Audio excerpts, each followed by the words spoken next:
there comes a time in history where you start realizing you're part of something that's never happened. With the quarantines, the lockdown that's going on, the fear that's being driven through the media in the country.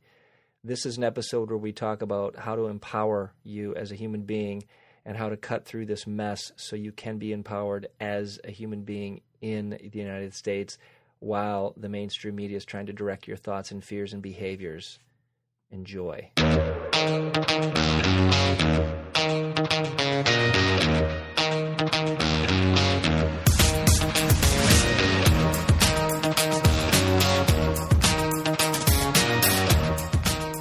Welcome to Frankly Speaking with Dr. Wade.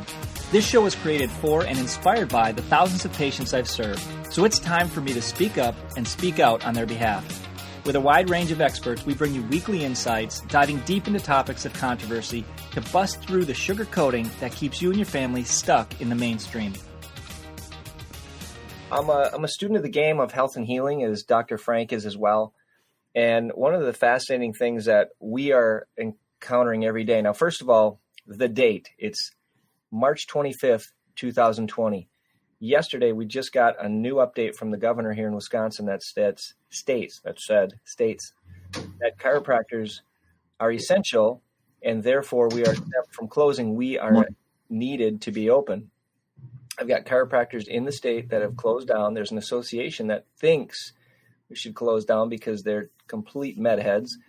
And when I say that, it's not a knock or a chastisement against that whole whatever. It's not personal. The point is that philosophy is based on fear. I'll just put it frankly.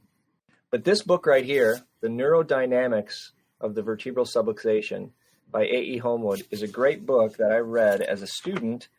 And to come back, and one of the things, Frank, to get you going, is this chapter right here, which is called, let me see if I can get the title up. Can you read it? No. It says, Mental Causes of Subluxation. All right. So there's a body of people that would love to say the subluxation doesn't exist. And my challenge to that is, first of all, Flat Earth Society. Okay, just acknowledge the fact that there's haters and haters will hate. There's fear, and fear generates more fear. You cannot, here's my fact for the day from Morley, and that is you cannot use logic or have a logical debate or discussion with missing truth. Oh my God, we are in fear. That's the environment right now that we're in. That environment has an influence on our body's ability to adapt to the world. That interface is being clouded because the mainstream media is driving the fear to perpetuate the behavior that mainstream media and the higher owners of the media want the masses to behave like, to think like, and to follow in line, to jump in line and mind the official narrative. Okay, the official narrative is fear. The official narrative is you are incapable. We need to have a drug, and until we find a drug, you are incapable, so you better stay locked up. Dude, I know you could go off on this, so I'm trying to harness this. Positively speaking, okay? So mental causes of subluxation, I brought that up because a subluxation is a three-dimensional physiologic thing. It doesn't have to be a bone out of place, putting pressure on a nerve. In fact, it's a breakdown in communication. Dr. Frank, you know this, so it's not like I'm telling you that. I'm just setting the stage for this conversation about empowering people and having a basis for the empowerment, building people's understanding of the body so they can move forward in confidence today. That's what this is really about. So would you tell me, like in New Jersey, first of all, what's the state of affairs in New Jersey right now? And then slide into what you do in your office to help support the mental breakdown, the emotional or autosuggestion stress that people are having every day to build their response up, to increase their adaptation. Big question, isn't it? Yeah, lots of stuff. So, good morning, Kathy. No, that's Maria. Good morning, Maria. Good morning, Maria. Yeah. All right. So in New Jersey, the Governor Murphy in New Jersey, just like in your state, basically, I don't like the term essential and non-essential. I know that I'm not saying because you use that, but that's what they are using. That's what they are using. Right. I don't think it's a correct term when you use that word essential, because like, is it essential that you and I would take something as simple as lower back pain, somebody who's like crippled up and they can't move and they're seized up? Because again, chiropractic, that's what we're known for, whether we like it or not. Mostly we take care of many, many more things than that. However, if somebody's seized up with back problems, I had on today's Wednesday, I'm losing track of days now because our schedule's different. I think it was Monday. So I had at least 2 or 3 people that came in that were in crises. And I would bet that if I wasn't there to take care of them, and not that I'm the hero, but if I wasn't there to take care of them, they might have been hospitalized. So to your point, Dr. Wade, so was that essential?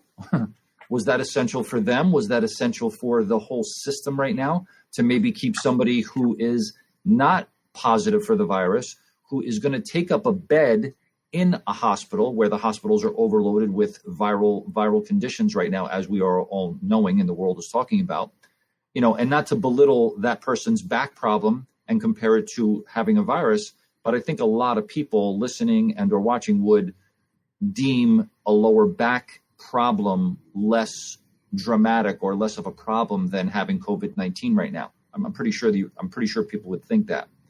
So was it essential to keep those people out of the hospital with their back problem? I think so. So they made it, the governments they might have used the term like emergency medicine or crisis medicine as opposed to non-crisis, or, you know what I'm saying? Like, in other words, is somebody going to be going for plastic surgery right now because that's elective and it's cosmetic?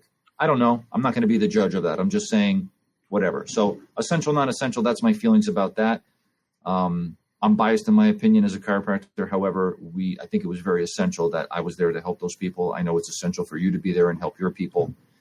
And then let's take it to the point that you said about the mental aspect. I put mental and emotional in the same category, kind of like a split to the degree of emotions are what you feel and mental states are what you think, right? They're both in that emotional, mental component of people. And I would say more so now than ever in my career, ever since I've had some training from the Zone School of Healing with principles of healing, that since 2017, I've thought more so than ever that the misalignments, Dr. Wade referred to it as the vertebral subluxation. That's basically what chiropractors take care of. That's the vertebrae shifting out of position, causing nerve irritation, muscle pathology, tissue pathology, etc. Right? Things start to break down as a result of that. That is the short circuiting of the body due to these stressors that we're going through majorly right now. And I would say that 90+%, if not very, very, very close to 100%. I know there's other things. Of course, there's physical stress, like you fell off your roof, God forbid, something like that. And or you come in contact with chemicals like mercury, right? That's not going to be good for you. That's going to create chemical toxicity in your body. But minus those things, the mental and emotional state of us human beings, absolutely positively is what primarily short circuits our systems. So to your point, go ahead. You think it's major? It's like a primary reason, correct? More so than anything, Dr. Wade. Mm-hmm. More so than anything. I just got a video from my mentor, Dr. Pete Goldman. He sent out a video and he said, the timing of this is very appropriate. Just listen to it. So in one of his hands-on seminars, he was talking about the concept of why people get sick. Why do people get sick in the first place? Now, we've got this quote unquote, I don't even want to use the word, but I'll use the word in this context because people will understand what I'm talking about. I don't like the word pandemic. I don't like the way that they're using it, but we've got this challenge going on. Let's say that with this coronavirus. Dr. Pete comes from the perspective, and I do as well, that people get sick in general more so from, I'll use the term soul sickness, than anything else. 0 to 7, as you know, Dr. Wade, our subconscious minds are developed. From age 0 to around age 7, our subconscious minds are developed. You don't know it. You're in a trance. You're almost in like alpha waves or gamma. I don't even know the brain waves that you're in, but you're receptive at that age. You are receptive to anything, most things, everything in your experience creates and develops your subconscious mind. Now, there's some people that have, let's call them concepts or ideas, right? They think about these concepts and ideas. Some people have a concept that, for example, I'll give you an analogy of, that cow's milk is bad for you. Some people say, I love cow's milk. I drink it every day. I think it's great for you. I think it's great for calcium development. It helps your teeth. It helps your digestion. It's got get the good stuff. Don't get the homogenized pasteurized stuff. Get the organic stuff, whole stuff. And then there's other people say, we're the only species that drinks milk after the infancy stage. And then we actually drink it from a different species. It's not even our same species, right? So I don't think it's good for you. So those are two different thought processes. Those are concepts and ideas, right? You get the idea. Of course I get it. I think people get sick related to those types of things. I'm not saying people get sick because they like milk or don't like milk. I'm talking about things like if someone was told from the ages 0 to 7 that they were a piece of junk, right? Their parent was having a bad day.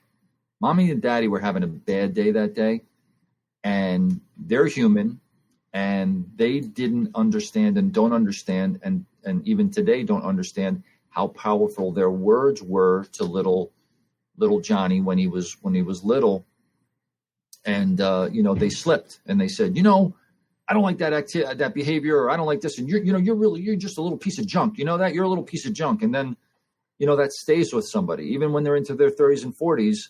They may have like digestive issues, for example, and somebody might say, wow, John, I am so proud of you. You're awesome. You really did a great job with that. And in his mind, he's going, yeah, thanks, man. But you know what? I'm a piece of junk.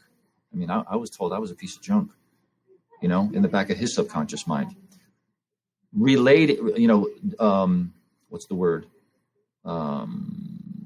Manifesting into a digestive problem, because that's the idea, because that breaks down the body. Now, if we go into this virus thing, you keep talking about it. Is fear? I understand that it's.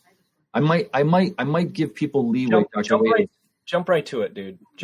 I would say that I would give them a little bit of leeway that they might be fearful of these times. I'm trying my absolute best to be very, very respectful of that. And I do get it.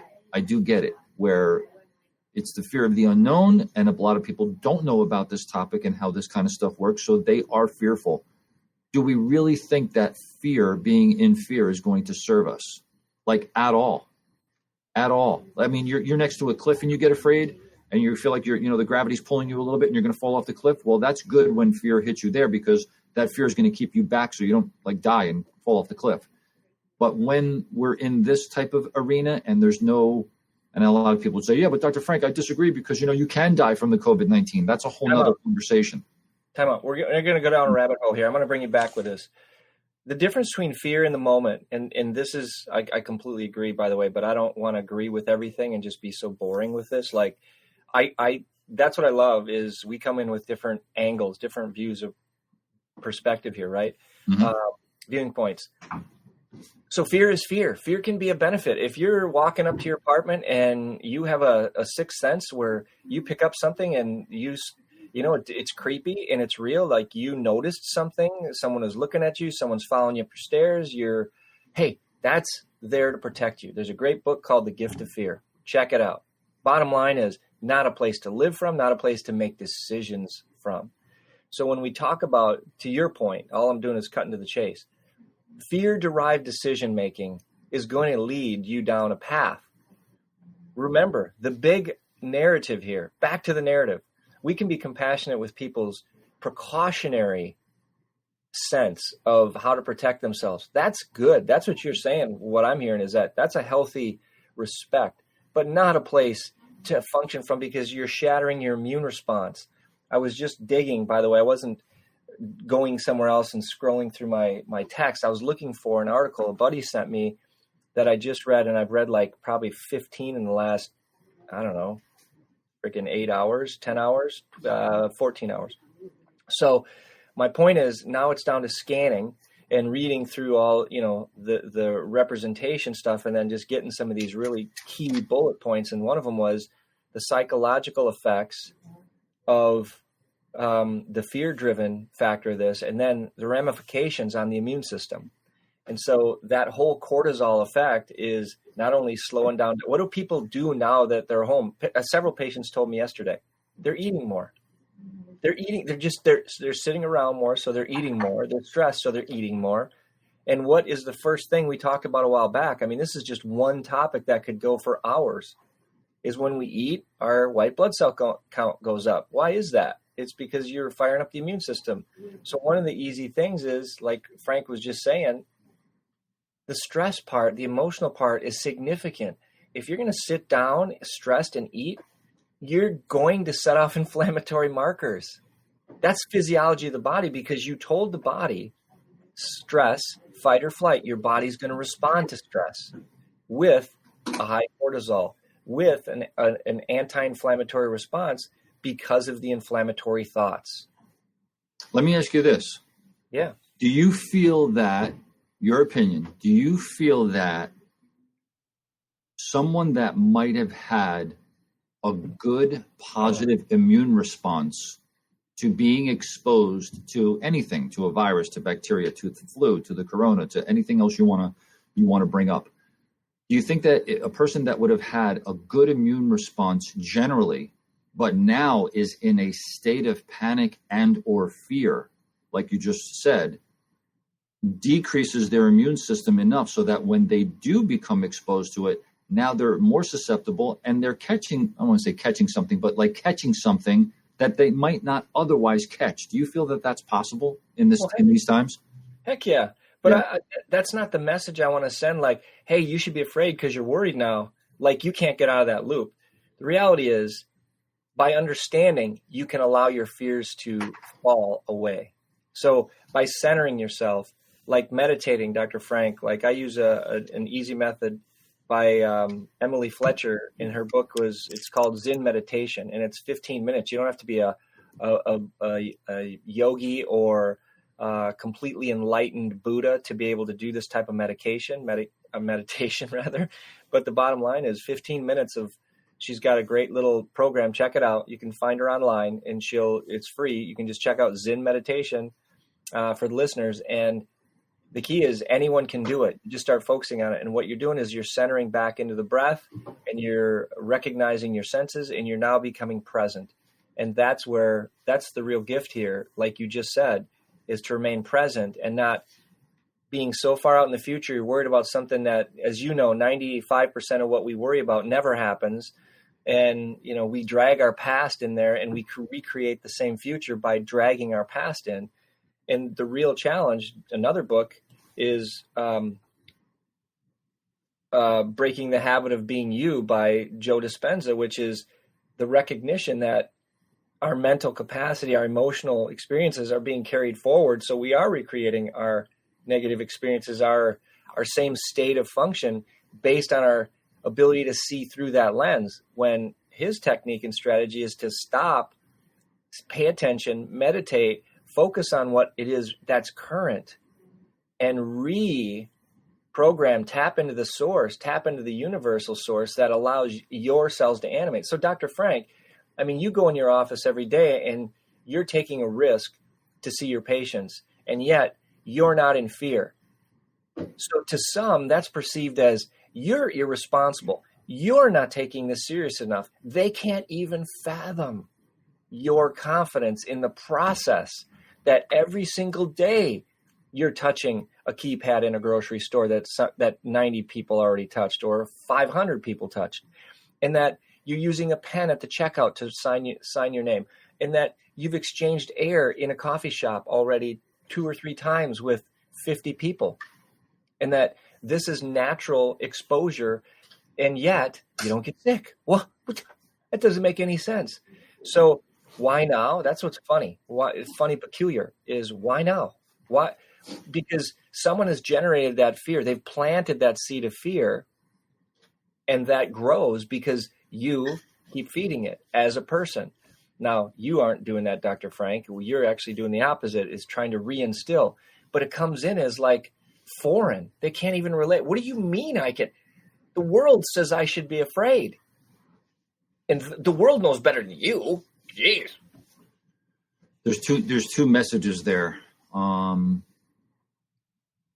Like you said, if someone has the idea and the concept and the belief that for you and I being in our offices in the present time, that we're taking care of patients, that we are in fact adding to the problem and potentially harming other people because we're potentially spreading the virus and we're not quarantining.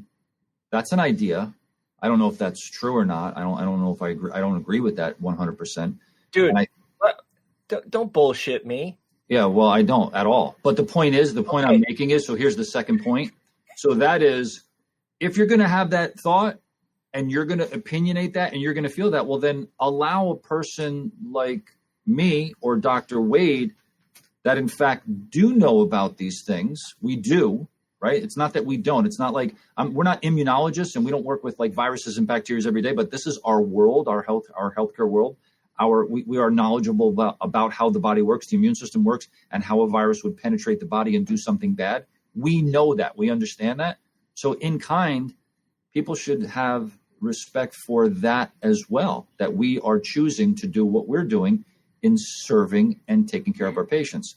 So that's the one thought. The second thought is, do you feel as though when people are in that mode of fear or angst or in disagreement, is there more kindness in the world or is there less kindness? Because I got to tell you, man, that's what I'm seeing.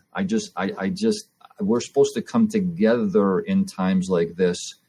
And I know we can have different opinions. I was just on the phone with one of my friends / patients the other day. We were disagreeing about something. And then we spoke for another 20 minutes about something else, right? We were still having a conversation, even though I said, hey, I disagree with you. He goes, you know what? I disagree with you too. No problem. And we just went on. It's okay. Can we still practice kindness? Can we still get along? Can we still not chastise one another or separate ourselves? We're separated enough already. What's your thoughts on that? I absolutely agree, man. Agree to disagree. Back to the original statement I made with truth and logic. I mean, you cannot have a logic discussion when you're missing truth. You can't have a logical discussion. You can't speak logic if you're missing truth. If you are told that this germ is this, through, by the way, public health officials that were handpicked to what? Deliver a message. And the official narrative is drive fear and safety. Over safe, fear. Reality, look at the numbers. That's our next episode. We're going to look at the current numbers. I think, what did I see? 7 kids over the long haul. How many cases in Wisconsin alone? How many cases in the United States? This is blown way out of proportion. And that I am taking it serious because the people I care for are serious. But I'm also strongly rooted, as are you, in principles of health that come from knowing and not guessing or fear-mongering or being completely weak in the knees. People need leadership, and that is empowering leadership. So to have this discussion, love and kindness will generate a stronger immune response. Faith in the process, not just in your God, but yes, faith in your God, whatever that is. Faith in the process that you are here right now with an adaptive body. And if you haven't been taking care of it, this is your wake-up call. You're not sitting here entitled on your ass, doing nothing, and feel like the government's going to save you. Guess what? They don't give a shit. So that's time to awaken to it. And God bless the fact that you're here and you can listen to this and grow into the next phase, which is, what can I do today? So empowering you today means, like Dr. Frank was just saying, emotional. Recognize it. I'm going to say it in a different way. Open up your heart chakra, which means opening up your heart chakra is opening the chest, because everything we do is at our desk. We're on our phones. We're closing down. Our heart chakra is closing. And what happens when we close is emotions get stuck in our body. Well, that's the damage Dr. Frank was just talking about. That's the emotional energy, the physiologic energy that stays in the system, bounces around, and can't get out. However, when he's on the phone with his patient yesterday and they're having a disagreement, he allows the emotion, and I'm just saying this is the ideal, right? Not that we all do this perfectly, because I know I don't. I'll harbor emotions. I get angry. I get upset. I get upset when I see this stuff, but I also have a strategy to download it.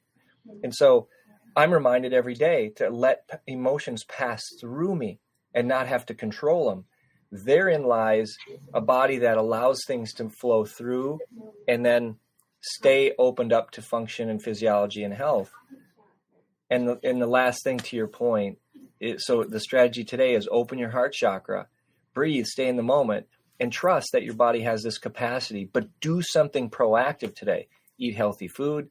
If you don't use enzymes, look at enzymes so you digest your food, make it easier on your body. Don't overeat, limit the simple carbs, the cheap simple carbs, the man-made carbs, stick to real food, and supplement where you need. I would add to that. I would just say breathing. You know what? And I'll full disclosure here. I'll say that in like yoga and different exercises and different stretching routines where they're like, just take a cleansing breath and stuff. I used to think that was, I don't know, just like weird or not really effective. I'm being honest. I just really felt that. I'm like, come on, give me a break. I cannot emphasize enough right now, while we are in this contracted state, a lot of people are in this contracted state, is to remember to breathe and emphasize the breathing. Take it in through your nose and out your mouth. You don't have to sit there and burn candles and incense and get into like lotus position. You can if you want, but I'm just saying, remember even throughout the day, just to breathe. The numbers thing too, Dr. Wade, we'll talk about that next episode like you talked about, but just what comes to mind quickly, just to put this into perspective. Someone was speaking about Italy, and obviously there has been a lot of deaths in Italy. You've heard the same, yes? So people are like, they're like, Dr. Frank, I know you're talking about this and you're saying it's really, we shouldn't worry as much as everybody's worrying, but what about Italy? Oh my, I'm not belittling any of the deaths there. I think it's extremely, extremely sad. I have my father-in-law, watches Italian television every day. He's still very connected to his country, and he is saddened that these people are not able to even bury these family members, these loved ones properly, because they have to stay quarantined. There's a lot going on. But if you look at the numbers, again, I'm not belittling this, but I'm just keeping it real. There's 61 million people in Italy. 61 million. Even if 500,000, which I hope never happens, but I'm saying even if 500,000 people pass on, I did the math the other day. If I did it correctly, I think it's still like less than 1%. It's 0.8 something. Now, there's other things, there's other conditions known to man in Italy and around the world that are killing people at a way higher rate than that. I'm just saying, I'm trying to put that into perspective. Again, not belittling anything. I'm just saying, like you said a moment ago, look at the numbers. We are focused on this because the media is saying, hey, everybody, look over here, look here, here, Corona, every single station, every single media outlet, every single thing that's the only thing that's being spoken about, period. And that's why there is this hysteria. It's not based on the numbers. That's for damn sure. I dropped the mic. I love it. I mean, the numbers aren't lying. The media is, but again, people, you don't have to worry and think about conspiracy theory. It's called reality and capitalism. Who owns the stations and who drives the capitalistic, benefit from that? It's really not hard to find. You can see the connections. So just the scroller down below, breathe, acknowledge the emotions that you're having, allow them to pass. Breathe again, go back into the moment, breathe. And when you get distracted again and you read someone's post, breathe before you respond. Breathe, go back into the breath. So I agree. I was like, it's insignificant, or it's, there's many more important things I should do besides focus on the breathing. And through my yin yoga experiences, it taught me a ton because, and I've shared this before, but it made me want to run off the mat. It made me want to run to the door and get the hell out of there because the feeling was so uncomfortable. And as men in society, we're not taught to allow our emotions to be there because we're supposed to what? Like in our generation, we're supposed to suck it up, rub some dirt on it. Be tough. Yeah, stop crying. I'll give you something to cry about. That's what I heard as a kid. And it's like, whoa, wait. This doesn't mean getting soft. It's talking about real physiology and what you generate every day. And that's why I walk into my office like Dr. Frank and I see my patients and I'm not worried. I'm not worried about it. There are other things that worry me about the dark sides. But again, I also, with my brush and experience in the last 2 years, I am less fearful and more excited about contributing and going out with a bang than I am worried about flickering and some bug taking over. It's going to be what it is. So this is about you as individuals taking action today to be your best self, empowering yourself to be the healer you are, and to take the steps forward and share that with your neighbors. Share your confidence with your neighbors. Don't share your fear with your neighbors. What are some final words, buddy, before we wrap this up? So to that point, I was out on my front yard doing a little bit of yard work the other day because, what else are you going to do? So I was outside getting some fresh air, doing some yard work in the front. And, people are outside, people are walking around. I would imagine it's a lot. It's the same in a lot of places, maybe in your area as well. People are just riding bicycles and they're outside and, there's time to do that. Right. Yep. So I had a friend, she's also a patient. Her children are also patients. Haven't seen them in a while, but friendly as well.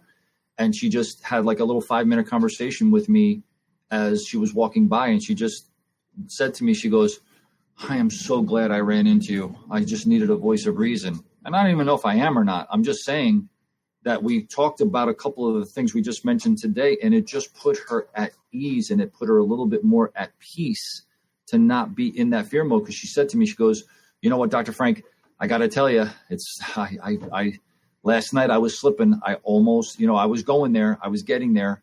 I'm so glad I ran into you today and just, spoke this out a little bit, talk this out a bit. She goes, I feel so much better. Friendships are being lost over this. You realize that. I don't know if you've heard that yet, Dr. Wade. Like friendships are being like nixed. Long friendships, because I believe this, you believe that. I believe you're threatening the situation. I don't believe I am threatening the situation. We disagree. And now I'm not your friend anymore. I mean, it's insanity. Let's not let that happen. Correct. That's a shame. And that's the small bubble that people want to live in. Like, they want to live in a bubble. They want only the people around them that can agree with their viewpoint, which is very, very narrow scopist, which is very small minded. And what it's telling is you've lost the ability to tolerate and adapt. And that is a scary thing as human beings. We need to stay open to variation. So it's funny. And we can talk politically never with our patients and in our offices. But the extremist viewpoints are like, one of them is that, we should be accepting of all, when really that same belief isn't accepting of any. It's completely hypocritical. It's the double standard of our country right now. It's the double standard, right? So God bless you all. We're going to keep this extremely clean on your behalf. And the message is very, very positive, very, very optimistic, but not blind optimism and not just positivity just to have it. It's called based on history, based on science, and based on the reality and the wisdom of the body that's been around for, organisms throughout this planetary existence are designed to heal, mend, and adapt. That's what you're designed for. Bless all your peeps over there and your family, Dr. DeLolo. And until next time, folks. Practice kindness. All right. Ciao, everybody. Thank you much for listening to this week's episode. I look forward to any feedback and or questions you might have. Direct them to our Facebook page, Frankly Speaking, Dr. Wade at Facebook. Okay, my fellow health warriors, it's time to head over to iTunes, franklyspeakingdrwade.com. There, you can rate, review, and subscribe, as well as share, so more of our brothers and sisters can grow to realize their voice. Speaking up means you matter. So, get on it. This podcast is for information purposes only. The statements and views expressed are not medical advice and are not meant to replace the medical advice of your doctor. This podcast, including Dr. Wade Ananson and his guests, disclaim responsibility for any adverse effects you may experience from the specific use of information contained herein. Opinions of guests are their own, and this podcast does not endorse and accept responsibility for statements made by guests. This podcast does not make any representations or warranties about the guest qualifications or credibility. This podcast may contain paid endorsements and advertisements for such services or product. Individuals on this podcast may have direct or indirect financial interest in products or services referred to herein. If you think you have a medical problem, consult a licensed physician.